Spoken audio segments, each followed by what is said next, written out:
It's Wing Games 2017. More than 200 competitors from all over the world here, Ray. It's exciting. It's exciting. I just managed to nip out quickly just to gauge the crowd. Fantastic. People are glued to the tunnel, and it's not even running at the moment. And so there we had, the rounds. Let's just talk a little bit about the top of the leaderboard there with Hayabusa and Wimby. Both looking a little bit nervous, do you think? Yeah, I think surprisingly, again, I was saying it during the round itself that maybe there's a bit of an air issue or something, that having two blocks as soon as you get into the tunnel could be some kind of like pressure thing, and maybe just not enough height on block 11. So Wimby had a little bit of a kind of like not the best first page to the round two, and Hayabusa as well. They looked like they had a few glitches in there. And after 2 rounds, how's it looking in the females, do you think? I think it's pretty much as the order as we expect. I think actually NFTO are probably, I think they're performing a little bit better than the Women in France team. And I want to find out later whether the Women in France team have some new members in that team, because they don't look as strong as last year. Right. Well, remember, if you're watching worldwide, you've got your chance to win tunnel time. 15 minutes up for grabs. All you've got to do is predict the winner of each category, get them all correct, and you're going to walk away with a prize. All the details are on the Facebook page of Wing Games 2017, and your predictions must be in before the finals. Super exciting, huh? Very exciting. So next up, we're going to be going into round 3. VFS. Super. So it's going to be, we're going to have those 5 teams back in again, and it's tight in the VFS as well, you know. I think SDC Core obviously out there at the top, but it's interesting to see us going with Moody and Windor, and I keep because of VFS it happens so quickly, and I'm trying to pick up for things. Obviously, I'm not as familiar with it as I am with EFS. I'm trying to look for little things as well, and there are a few things, but I'm missing it all the time, and I'm sure Windor are doing a really good job, and Moody are doing a good job, fly spot definition as well. I can't tell yet where those points are going to come from between those 3 teams. Well, as soon as we've got some scores, we'll get them to you. Maybe they're available on the Facebook page already. We've got the judges downstairs. It's a 3-story building, and the second floor, it's incredible what they've done there. It looks like a dance studio. I know, it's amazing. I want them to put a little, what are they called? Little bulbs. The mirror ball. Mirror balls, yeah. We can have a good old boogie later. We have got a big party at the end of tomorrow for the end of the championships, and I'm sure it's going to be a great time for everybody before we all disappear. But right now, we're in the first part of the action here at Wing Games. It is 12 minutes past 10. We started at 8:15, 2 hours almost underway, and we're going into round 3 of the competition with the VFS, then the female open, and the open category as well. It's been great action so far. If you're watching worldwide, give us a shout out. We want to tell people who you are. Don't forget your photographs too. Get them tagged, get them hashtags. Hashtag more than a tunnel, hashtag Wing Games 2017, and hashtag choose your battles wisely. I think Regan, you're going to be dropping this into me by the end of tomorrow. We'll be getting there. I've just kind of learnt it I think I'm going to be in trouble if I don't know them. Don't forget, with the rest of the action as well, with the freestyle, we've got Lise is going to be joining us, and the roving reporters, Leslie and Alana, are walking around, and we've got Emma Scrivener for the dynamic as well. That goes the tunnel noise, the wind, I can hear it firing up. We're moving into round 3 of the action, and the VFS. Over to you, Ray Hammond. Yeah, and they're in, and the first team in is going to be Skyrider Speedfly. Yeah, they're in there now. They're just setting themselves up in the centre of the tunnel, and they're off. Here we go. It's round 3 of the competition.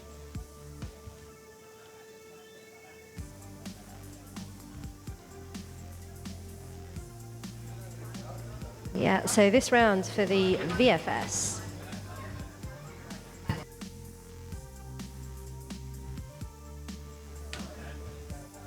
I'm just going to get the draw for you now and tell you what what's the third round. What they're doing in the third round here, Ray? So on round 3, it's a K21. So for all of you people that actually want to know what that is an anchor, a claw, and an arrowhead. So there is probably, this has got some variation in it, and there could be some change in continuity from the different teams. And it's worth observing because we do have the 2-way piece on the claw. You have a 2-way piece that go out face to in face. It's all head down. The arrowhead, you could have a 3-way piece. We'll head down with 1 solo flyer. And the anchor is 3 head down and 1 head up.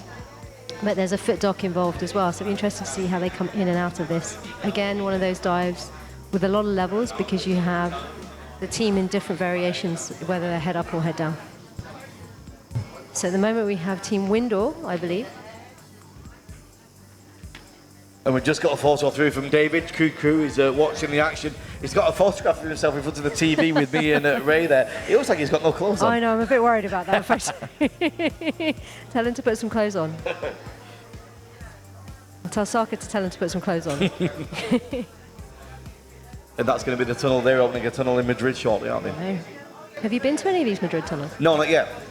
So I went to Madrid Fly, not to fly in it, but to go pick somebody up. Right. And it's the most beautiful tunnel. It's like foot to ceiling glass. It's Wow. amazing. And I was watching people flying it, going, wow. And amazing. two of the tunnels are only 4 kilometres apart. Not far. So the Winterboner tunnel, I believe, is that right? Yeah. And, yeah. There goes the There we window go. boys. Oh, looking good. Team. Getting a clap from the audience as well. Yeah. Great team, Windle. Next in, we should have fly spot definition.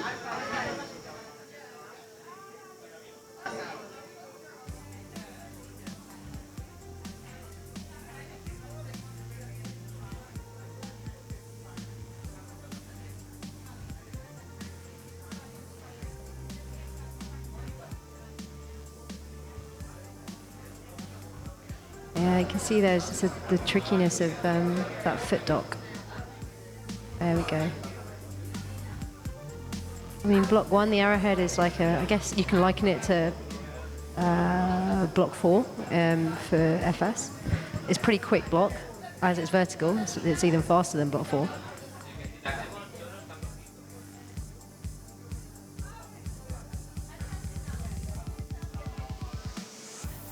Yeah, so I guess in this generally it's the claw that the anchor, the random that's actually slowing people down a little bit. And that was fly spot definition. And David says he hopes to see us soon in Hurricane Factory Madrid. Well, get a competition on and we'll come and commentate. Definitely, I'm there. So next in we should have Team Moody from Dubai. Yes. Omar, he's now a pilot for Emirates. Cornelia, we know her from the canopy piloting. It's great that these guys can just throw a team together, eh? Yeah. Looking good, actually. Looking fast They are, there. yeah. So far, the fly spot definition guys have definitely looked faster, but we're already on into the round.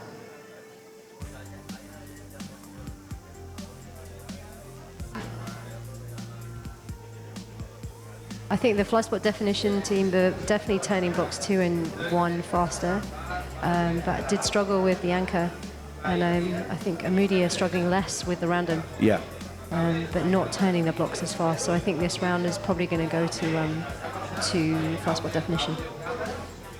I could be wrong. Let's see if I am.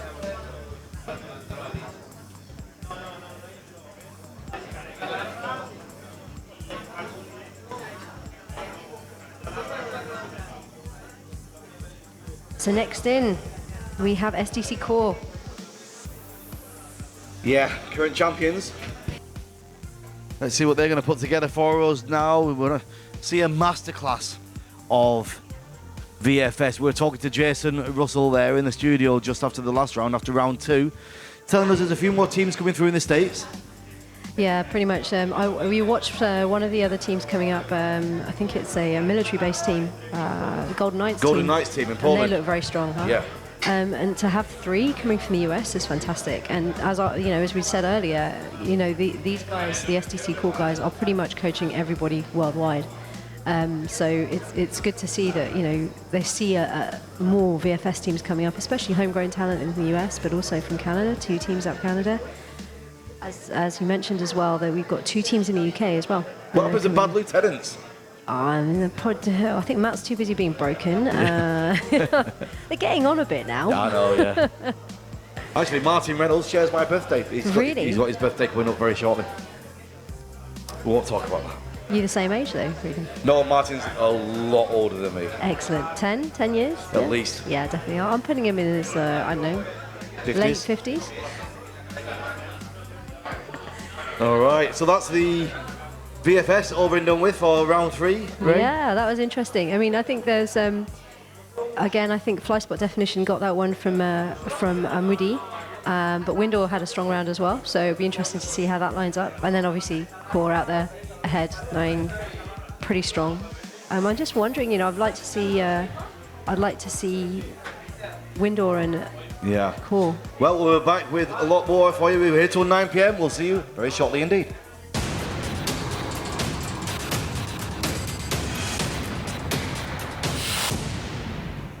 Morning. I am interviewing the NFTO team. My name is Elena, and would you like to introduce yourself? I'm Vanna. And I'm Anna. So, how long have you been together as a team?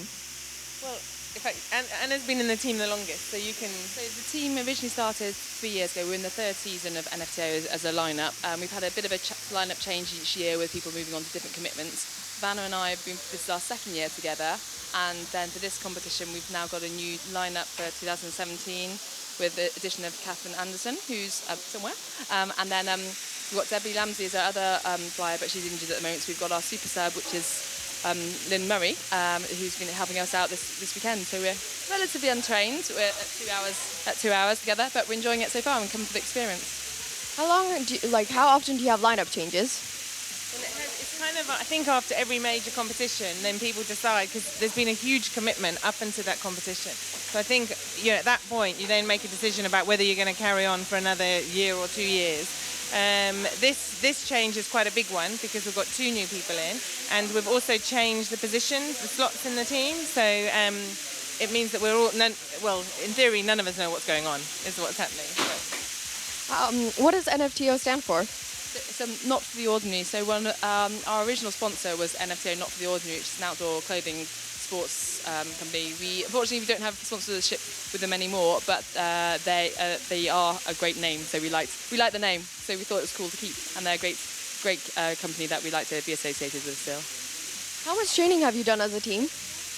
In this lineup, we've done 1 training camp. We've basically done about 2 hours. The 4 of us who are flying today. We've done 4 hours in total, but that was with the other Debbie as well. So yeah, not much, not enough, should we say? What would you describe your chemistry as a team together? Do you work well together, or is there some troubles?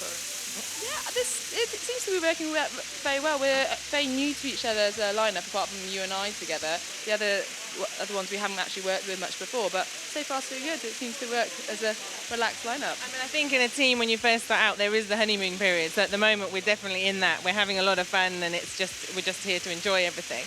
I mean, once we get into hardcore sort of jump training, when you're tired and hot and everything else, then perhaps perhaps we'll then start picking up niggles that we need to fix. But I mean, what we've always been good at is just trying to make sure that the team dynamics are good, so that we end up doing our best in competition, basically.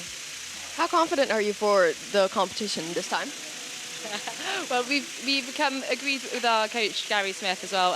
Coming to this competition purely very much for the competition experience. Obviously, we're all very competitive, so we want to do well, we want to get a medal, but we've come for the experience for the start of our journey. Our target for this year is the outdoor world. Our target out there is to qualify for the outdoor world championship by winning the outdoor nationals. So this is just this is the beginning, and it's been great to be here at Windor because we love it as a location. This is the first competition to start working together as a team. We've done 2 rounds now, and they've been good. So maybe slightly better than we were expecting. So we're hopeful that maybe we'll stay somewhere near the medals. Who knows? Yeah. In a sly way, we'd like a medal, but the actual aim is just to have fun together. How long have each of you been flying? I have been skydiving since '94, so it's like 23 years. It's a long time. I'm very old, as you can see. Just coming up to 14 years. So I learned in 2003, yeah. So 14 years. Anyway, thank you for your time. And we welcome Team Airhead.